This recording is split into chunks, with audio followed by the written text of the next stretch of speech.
Welcome, everybody, to our Lift Every Voice book club. We are really delighted to have the Reverend Tyler Sitt here with us. His book, Staying Awake, The Gospel for Changemakers, is our featured book this month. Woo! And I highly encourage you, woo, we all have it. We've all read the book. So I just want to do a little brief introduction. So Tyler has had the immense pleasure of being the church planter of New City Church, a church that focuses on environmental justice. And he talks about the church a great deal in the book. It's in Minnesota. He's a United Methodist pastor and the son of a Chinese immigrant. And he also earned his Master of Divinity from Candler School of Theology and has lived on 4 continents. And I haven't yet found out what those 4 are, so to work that in. And he's also trained as a prison chaplain and a community organizer and a social entrepreneur. So welcome, Tyler. It's really wonderful to have you here with us. So glad to be with all of you. Thanks, Tyler. Claudia, do you want to kick us off in our conversation? I do. So Tyler, we read that you wanted to be a pastor since you were 17 years old. So I was wondering if you could share about your journey from realizing that you're gay to being the church planter and pastor that you are today. Oh, yeah. So I knew that I was gay before I knew that I was going to be a pastor. That was like I remember being in like elementary school and watching Michael Jackson's Black or White music video, you know the one, and seeing a backup dancer and being like, I bet I'm noticing this guy in a way that is different from how like my dad might be noticing him or my brother might be noticing him. That's interesting. So like kind of, I mean, by 5th grade, I was like very sure that I was gay. And I also had a lovely church community that deeply grounded me in faith. And so when I was in 5th grade, I started reading the Bible like cover to cover, like start with Genesis 1, read all the way to Revelation, start over. And I had like a little 5th grade commentary of me talking about what I thought about the Bible. And that was always kind of how it went together for me, like kind of the energy and the life force of sexuality, and then the kind of vertical alignment of faith have always been interconnected for me. And I kind of thought about it like a tomato vine and a trellis. Like my sexuality is like a vine that's growing, and my faith is like a trellis that kind of helps to give some structure and meaning and vertical alignment to it. So that was just kind of always my personal relationship with that. And when I was in junior year of high school, I was making dinner with my Minnesotan mom. Okay, you guys. And she was, we were making up some hot dish or something, and we were cooking up and chopping. And she was like, you know, Tyler, you could do what Pastor Robert does on Sundays. You would be really good at that. And it was like head exploding. Like, of course, that's what God put me on this world to do. And so from there, it's just always been like kind of this journey towards ministry that brought me all over the world, that put me into different professions, but like professional trainings, I should say. But ultimately, I always knew that pastoring was the thing for me. I love that your mother called that forth from you. Oh my gosh. It's a whole long story, but my whole vocational journey is basically punctuated by like wise women in my life who mystically saw me and then named something about me that kind of changed everything. Ah, beautiful. Was there some point that you felt like your denomination or other Christians were hostile to you? Well, not like hostile, like mean to you, but kind of it gave you that side eye because you were queer. Yeah. I mean, I would say hostile is an appropriate word. Like I mean, all the way down to like just walking down the sidewalk and people yelling things out of their car at me and yelling slurs and bullying and different types of abuse and intimidation. But I've also always had, and this is a privilege for a lot of queer people, I've always had like a mentor or an adult or someone in my life who was in my corner and who said like, this is not something to be ashamed of. This is not a social liability. And this is not like a sign that God has abandoned you. In fact, like it's a sign that God loves you. And so like, I think that I've been able to weather a lot of things in large part because of the community of elders in my life, many of whom are people of faith. So I think that part of the reason why I believe so much in the power of church is because I myself have been able to survive like some pretty hard things because of people of faith. That's Beautiful.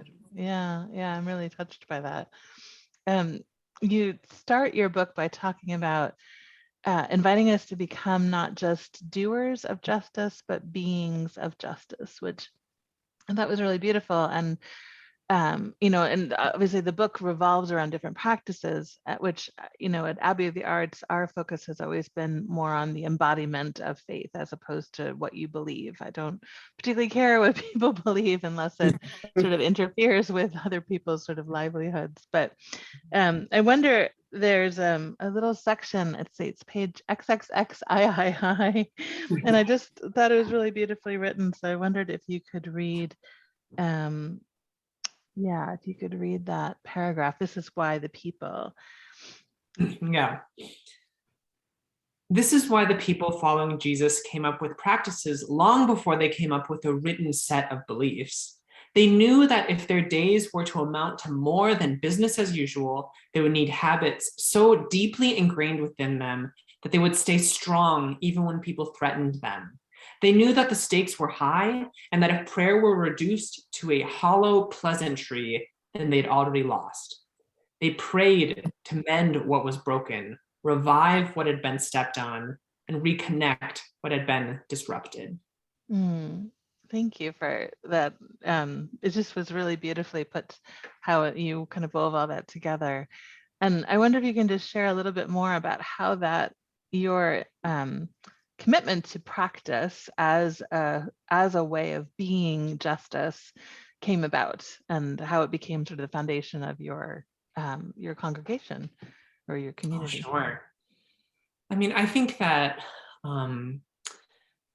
every queer person has to look at their life and trust. I should say every queer person in a hostile environment has to look at their life and trust that their experience has some measure of truth in it, even if that truth is invalidated by the social discourse. And so I think from a really early age as a queer person, I sensed God. I had a connection to God. Like many children, there was kind of like this awe and wonder in my life. And that experience is what really gave me a spiritual mooring for navigating some chaotic moments in my life. And so I think that one of the real spiritual frailties of American Christianity is that it mimics white supremacist culture in putting forward language and words as the primary basis for faith.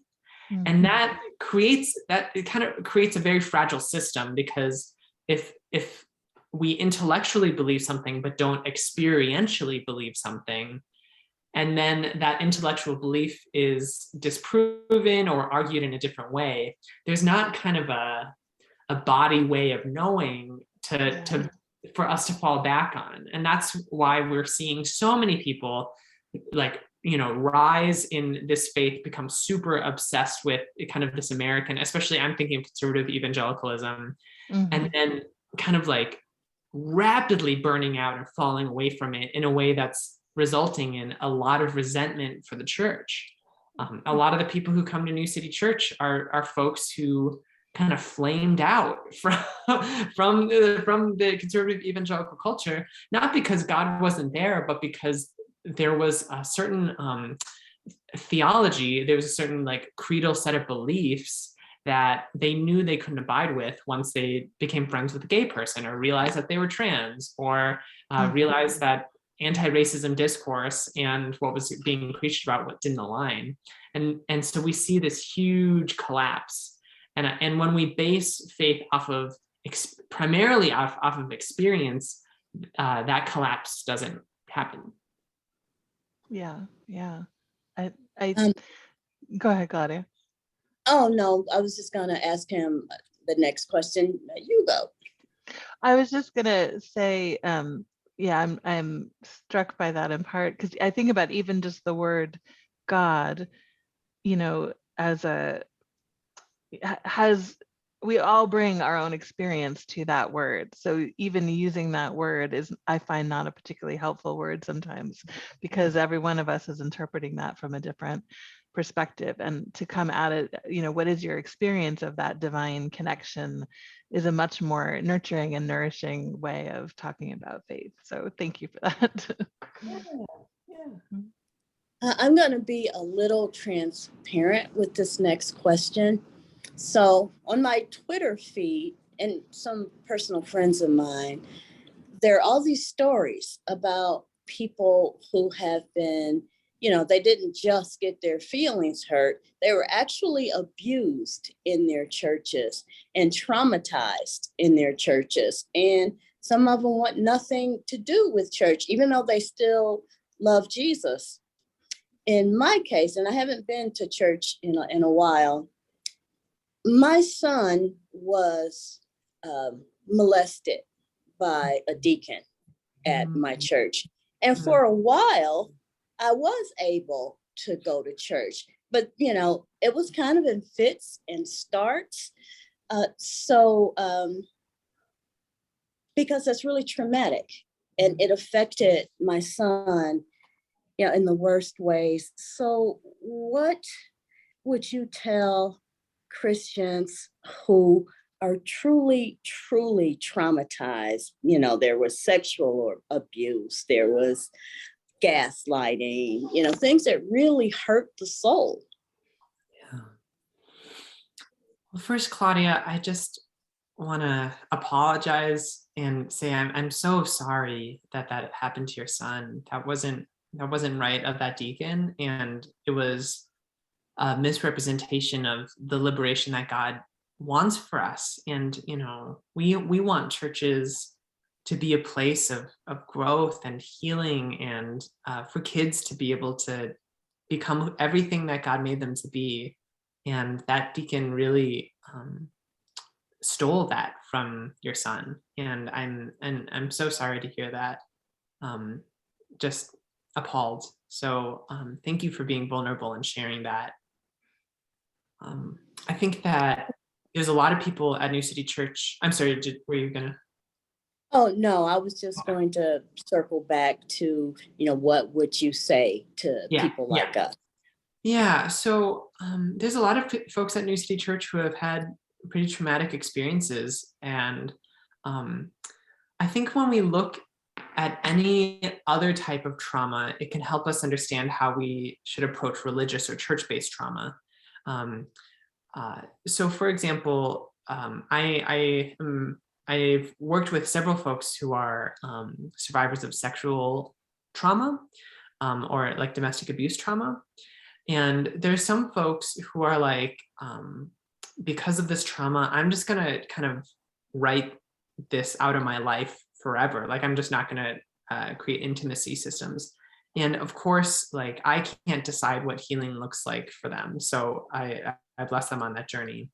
But for most of the folks that I know who have experienced trauma, they don't want to cut that part of themselves off or completely remove themselves from anything that has to do with intimacy or sexuality, but rather they want to experience a healing, whole version of of the thing that traumatized them so that they can create a new pathway. So it's like, yes, I would, folks might say I'm a survivor of sexual trauma and I want to have sex with someone who like really values consent and really values my boundaries and really can treat me respectfully. And it's more healing to experience a positive version of the thing than to not have the thing at all. And so for church trauma, of course, it's people's choice. And if your son decided to never come back to church, I think that would be understandable. And I think that for a lot of people who have experienced church abuse and church trauma, being in a community that practices healthy faith and healthy religion often is more healing than if they never came to church at all.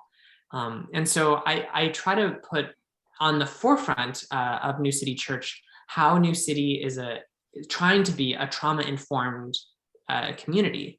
So all the time during worship, I'm like, hey, if you grew up with this kind of narrative, then this might be kind of troubling for you. And this is how we're addressing that. I also, especially when we're talking about hard topics, give people permission to leave the room. Like if you want to watch church from the lobby, it's totally fine for you to move around. If you need to get a glass of water, if you need to go for a walk, we want you to kind of honor the instincts that your body put in to defend yourself. Because if that isn't recognized, then how in the heck are we going to connect to God? So I think we try our best to do that. And of course, we make mistakes along the way like anyone. But I do think that it is the task of anyone running any community of faith in 2022 to really think through how their experience can be trauma informed, because experiences like your son's are unfortunately too common. Mm-hmm. Yeah. I want to touch on, you talk about toxic masculinity because I thought that might connect well to what we were just talking about. And in your chapter on worship, you describe it as when we men weaponize stereotypes of masculinity, like being forceful or unfeeling, to perilous effects on other people, the planet, and ourselves. So I really appreciated how you, acknowledged how it touches kind of all dimensions of our lives. And I wonder how you work with that in your church in an intentional way. And in particular, I'm curious about if you've worked with any men or seen any transformational moments where men who were really participating in that way of thinking and being in the world were able to see themselves through a different lens and perhaps transform that pattern that I think is so deeply ingrained in our culture, to push down our feeling states and to not acknowledge grief and, all of that kind of, or intimacy or long for connection and all of those kinds of things. Yeah, what I found interesting is, we're in South Minneapolis, so this is a very progressive or even like further left than progressive neighborhood. The men who choose to live here are generally aligned with a certain level of discourse or politic. So it's not like I'm talking to like the Fox, like the boomer Fox News anchor about toxic masculinity. It's like, the folks who are around here are like at least intellectually aligned with the discourse. What I think is an interesting struggle for a lot of the cisgender men in at New City Church is we do a lot of prayers that have to do with emotions, and I preach a lot about emotions, and I talk about how emotions are kind of helpful in pointing us towards God, and if we engage our heart fully, then that enriches our faith. And I've heard from men, not saying I disagree with you, Tyler, but saying like, when I try to turn to my heart, it's like watching a TV with just static on it. Like I don't know how to interpret or even like name how or I'm access, feeling, or access that at all. And so despite trying, despite like agreeing intellectually and wanting this to be the case, I just hear like there's some like blockage there.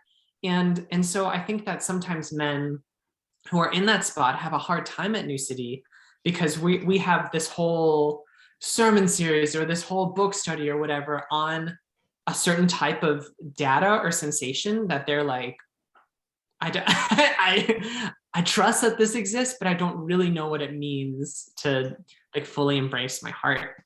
And I think that that has experientially been a real struggle for some of the men at New City. And knowing that, I try to really take baby steps of like, okay, we're gonna take it real slow and real gentle.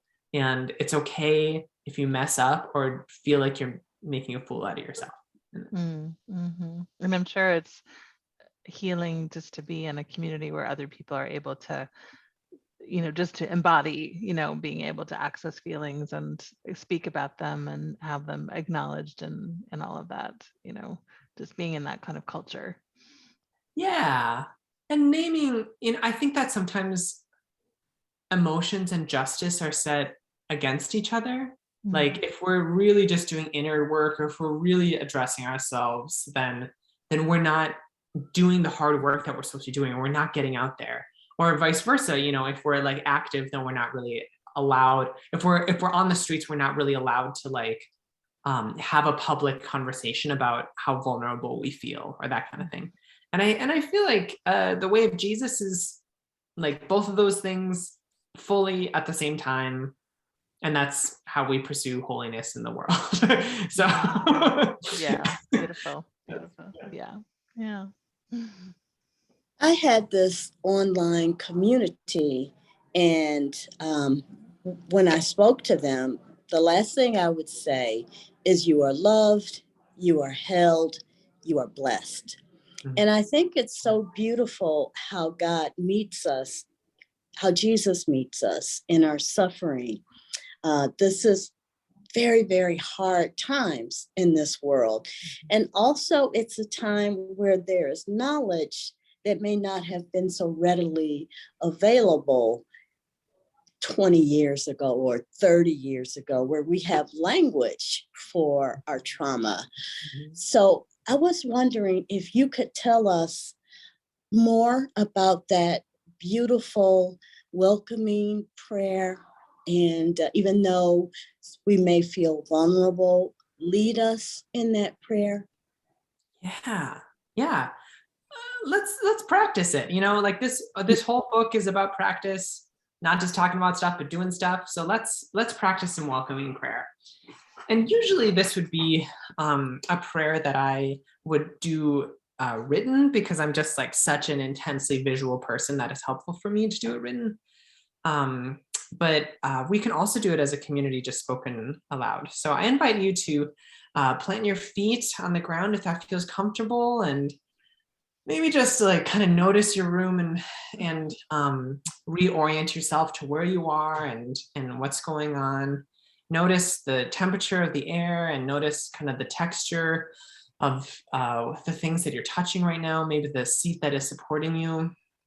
And I invite you to just get in touch with your breath a little bit.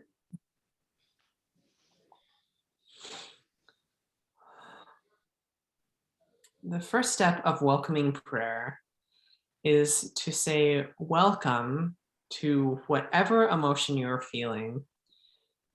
And I'm asking you to be brave, because there are some emotions that you like to acknowledge more than others. And this is an opportunity to say welcome, whether it be sadness or excitement. I'm kind of feeling some like outward energy because I'm doing an interview. So welcome outward energy. Whatever kind of emotions you've had throughout the day, whatever kind of morning you had, welcome. And when it feels like you've acknowledged an emotion into the room, you kind of, as if you're sitting across from them and just enjoying a cup of tea together, create space for the emotion to say what it's trying to say. So without judging whether it is right or wrong or correct or you agree with, just allowing the emotion to say whatever it's going to say. for that outward emotion, I might feel like I have to put a lot of energy into this interview, otherwise it won't seem like I'm talking about something that's true. Whether or not that's true, I'm just welcoming it. Hello, welcome. Thanks for being here. Letting your sadness speak, or your grief, or your happiness, or your joy, the whole spectrum of emotions.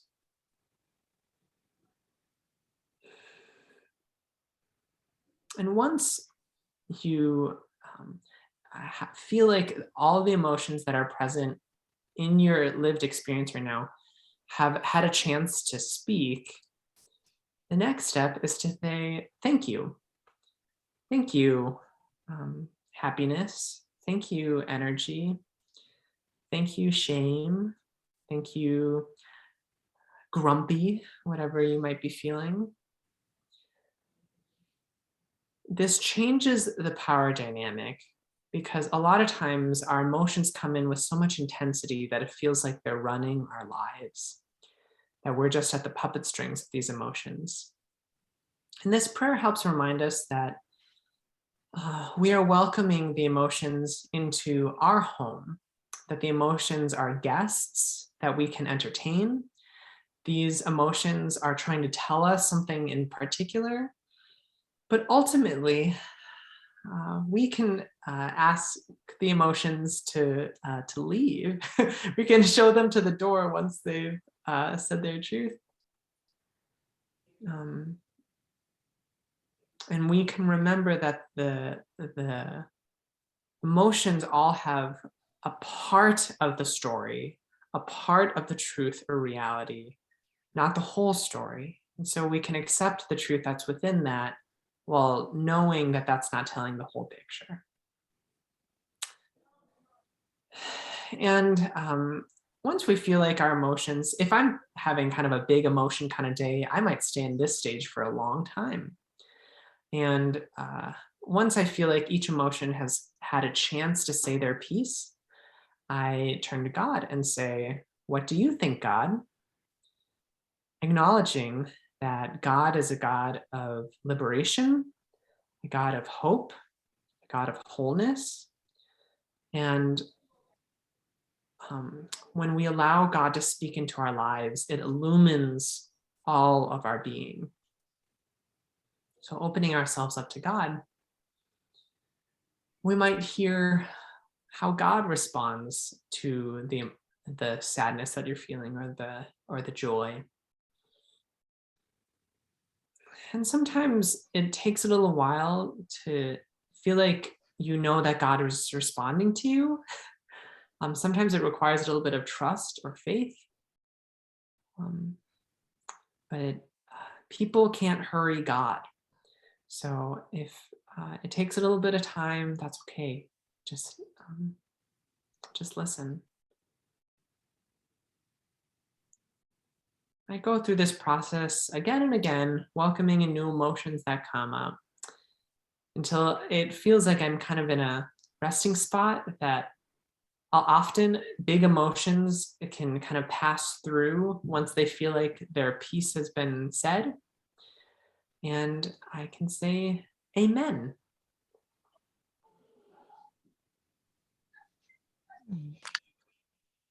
Thank you. Thank you so much. I have one more question along those lines. I, I know I'm going to sound tragedy prone. Honestly, I'm not. But last year was the worst year of my life. Mm-hmm. My son passed away from an overdose 4.5 months ago. And the last time we did an exercise like this, an exercise that I've done several times, I completely fell apart, because I felt like I needed to protect all of the, keep all of these emotions in, because if I didn't, I would get swallowed up from them and never return. So I'm sure that in doing this prayer with someone, and they experience something like I experienced that time, even though I had done that several times before, how do you walk beside them as they are feeling these big emotions that they are welcoming, but they're so, so big and so, so hard and so difficult to do by themselves? Yeah. One of the folks at New City who has experienced a lot of trauma in her life, names like, when I feel like I welcome in emotions, I feel like it's like a pack of wild dogs is attacking me, or it feels like I'm on fire, or it's the kind of like, oh, I'm no longer in control of this situation.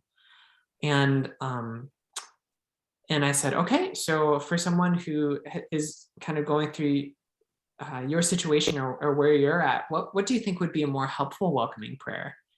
And she said, when those emotions come up, if it feels like it's like so much that it's kind of that overflowing place, maybe just pausing there and allowing a lot of self-compassion to take place. So even if the emotion is like, oh, I'm not done talking yet, being like, okay, well, it sounds like that was really hard, or it sounds like this was a really painful time for you, and I'm so sorry that it was painful for you. God hears our prayers, and God collects our tears, and it sounds like connecting to a God of deep compassion is what we need right now. So let's just like welcome in the gentle love of God, and kind of just like a little bit putting pause on emotions that are like so big, for the sake of being able to practice a little bit of self-compassion. I thought that was insightful. That's what she said. And then I would also just say, after any significant trauma event, seeking out mental health, professional mental health, is always a good idea. And maybe doing this practice with, if your mental health practitioner is a person of faith, like doing this prayer with them, so that there's someone who can kind of catch you and guide you in this in a professionally trained way. Thank you. That's beautiful. Yeah. I love the welcoming prayer, and I love the way that you just led that, Tyler. It was really, the languaging was really beautiful, and I think it gave me just another way there to meet, part of myself today. So that was really sweet, and then to have God hold that was really beautiful. So I'm grateful to you for that. I wonder if we could talk a little bit more about you talk about spiritual practices being so central, and you talk about prayer are like daily visits with God to build up a relationship and realign yourself with God's deep desires for the world. Spiritual practices are disciplined truth telling and truth listening. So I wonder, do you have like a practice right now that for you as a pastor or as a human being, or that's really feels really, really essential to you right now to sustain you through all that's happening in the world? And certainly, I mean, I do pages and pages of welcoming prayer every day, because every day it seems like, beyond just society and kind of like the huge difficult news that we're experiencing as a society, I'm a pastor who is creating space for people to name really, really hard, unprocessed emotions and truths in their life. And it's like, that impact, I'm a person, and that impacts me. Yeah. So I think that a lot of times what I find is, even unknowingly, I kind of like stuff some of the emotions into a backpack, or kind of like, okay, wow, that was really messed up. I have my next interview or my next thing, so I got to get going. And the morning is the time when I unpack the backpack and say like, wow, that was really hurtful. And maybe I should, there's an invitation of action that is coming from welcoming prayer. Interestingly, welcoming prayer is so emotions based, but most of my wisest actions come from welcoming prayer, because when I lay everything out on the table, it's like, oh, well, this is obviously what I need to do. So mostly that, but also nature, also tidying. Big fan of throwing away things that are no longer providing joy into my life, like that kind of thing, for sure. A little spring cleaning time. Yeah. Non-stop spring cleaning. I love it. I was just spring cleaning all morning. So I just want to touch on one other practice that because you write a whole chapter about Sabbath, which to me also feels like, for me personally, I think one of the most important of all of the spiritual practices, because it's so disruptive of the cultural message to keep working and productivity to be the center of our identity. And especially as someone who's self-employed, there's always work to do. And so I find Sabbath to be, I often talk about the most important and the hardest practice, together. And so how do you, and I love that you talked about, the mindset in our culture is work, work, work, so that we can then rest and play on the weekend. But the Sabbath message is really to reverse that, and that we actually work to build up to the rest is the centerpiece of everything. So I wonder if you could just talk a little bit about that as a practice, and how do we embody that in a world that demands so much of us? Yeah, so I think, first off, as a social justice, someone who's trying to pursue justice in the world, and as an organizer, I want to name that constant busyness is one of the tools of empire to stop people from rising up. Because if folks are always worrying about the next thing, that makes it a lot harder to ask bigger questions of why we're in the situation that we're in the first place, what policies have led to the situations that we're in, how might we imagine a more preferable future where our needs can be met. Like, those bigger things are really hard to attend to when it's like, okay, I gotta keep going, I gotta keep going if I'm gonna go, And so like everyone at New City has like 3 or 4 jobs. And it's like, whether or not this was the intention, that's a really good way to suppress revolution. Because if everyone's working 4 jobs, then how in the world are they going to schedule in, these bigger conversations? So Sabbath is a revolutionary act because it affords us time to rest in God, to find rest in God, when society wants to constantly objectify and extract value from us. And I think that, like, in comparison to Sabbath kind of being like, we talk about rest like it's kind of this like associated with privilege. We can go on retreats. The people who can go on the mountain can afford to go on the mountain. The people who get to, and that's not the biblical imagination of rest at all. Like it's very clear in Exodus, like even animals, the land, people who are enslaved, like everyone gets to enjoy rest as a society because all of us are better off because of it. And that's the revolution. Like we don't earn rest. Rest is something that is like coded into our being as humanity and as a civilization. And once we get that, so many more things naturally become available to us, including justice. Yeah. Beautiful. Thank you for that. Yes, I'm all on board for the revolution. I'm gonna take a nap first. Right in the front of the book, you tell us about your experience of being right there in the center of protest around the murder of George Floyd. I live here in Kentucky, where Breonna Taylor lived. And of course, we protested as well. And there were elements, even though the protesters, as you know, are going in to be peaceful, it was not always peaceful. It was not always safe.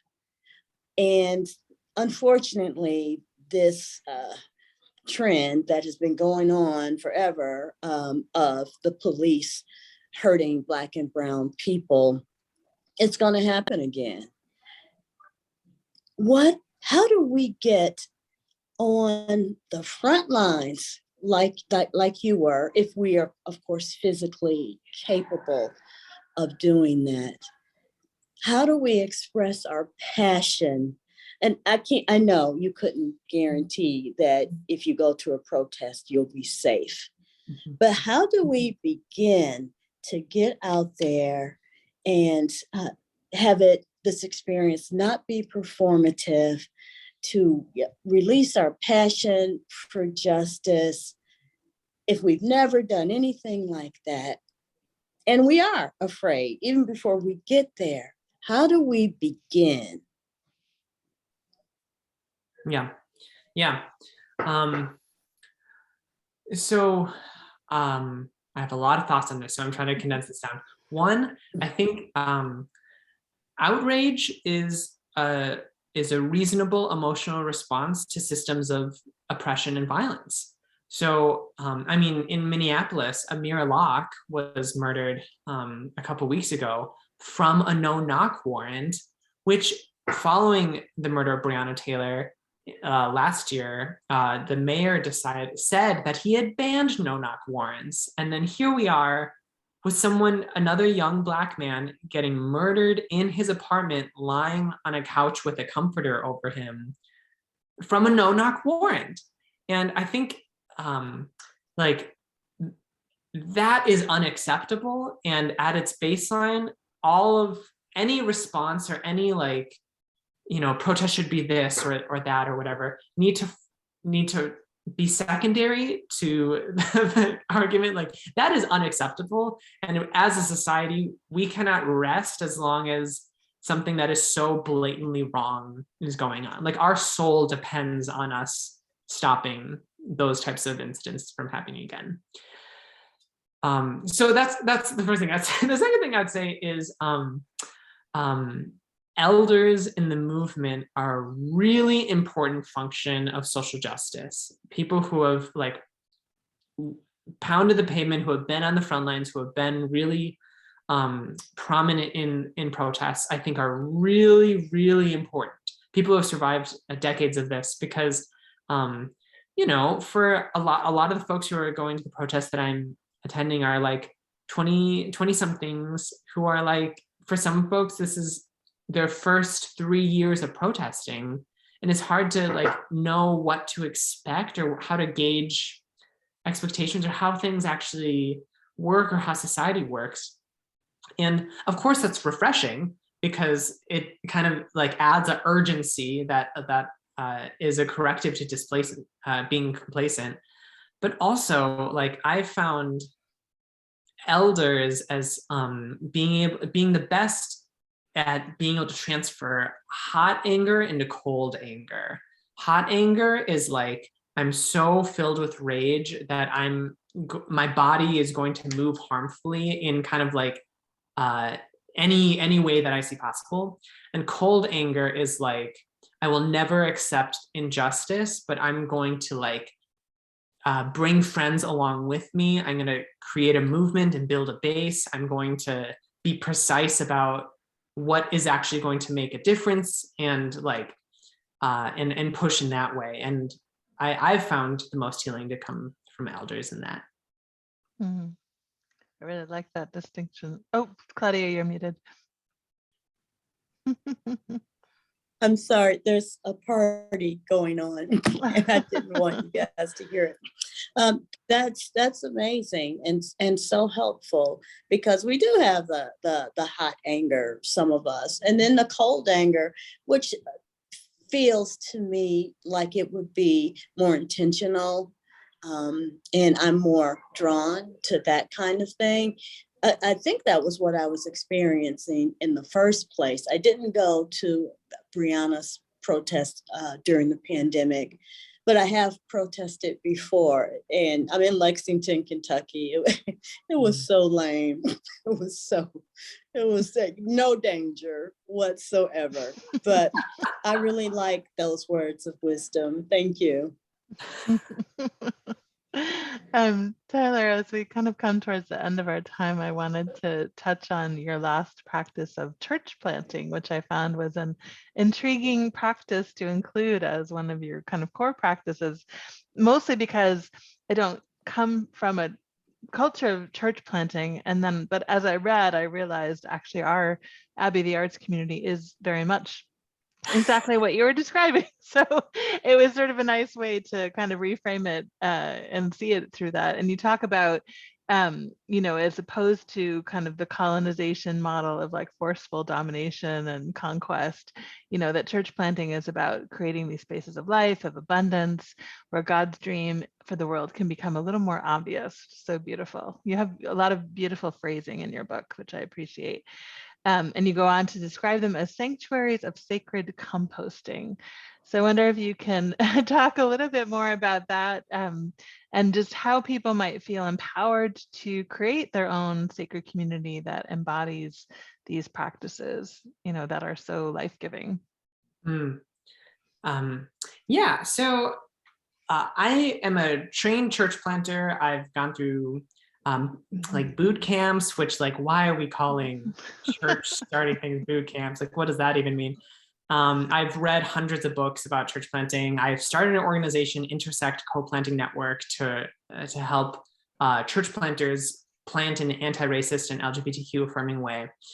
And what I found is that a lot of times church planting gets talked about kind of like as a conservative evangelical thing, like starting new communities, all the conferences, high profile, expensive conferences, all the literature is like white guys who are like, I want to start my little fiefdom. And so let me just like go and colonize a place. And I'm going to put Jesus's name on it.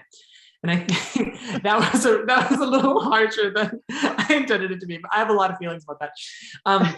But I think that what I try to argue in my book is like, marginalized people have to church plant out of survival. Like we always have to create spaces of survival. We always have to create spaces to do the sacred composting of like, okay, I have these experiences and they're going to kill me unless I'm in community and figuring this out. And church planting is just a natural outpouring of living in the gospel. Like creating spaces of survival and liberation is a natural outpouring of following Jesus. That's so beautiful. I want to go to your church, Tyler. I'm going to have to come visit in Minnesota sometime. Well, and we do have an online service. So people can good. always join us Sunday mornings. Of course, one of the gifts of the pandemic is you can visit church anywhere these days. Yeah. That's lovely. Well, thank you. I want to create your church. Yeah. I want to plant your church. Yes. Yeah. We can talk about that. And certainly anyone who's interested in planting something similar to New City could check out Intersect Co-Planting Network, where I put up training materials for doing exactly that. So that's amazing, Tyler. Thank you so much. It's been really just a delight to talk with you. And I love your book, Staying Awake, The Gospel for Change Makers. Make sure to buy your copy and read it. And we'll have questions up for you to ponder during the month. And yeah, just thank you so much for taking the time to be with us. Just a joy. God bless everyone. Thank you. You too. Bye-bye.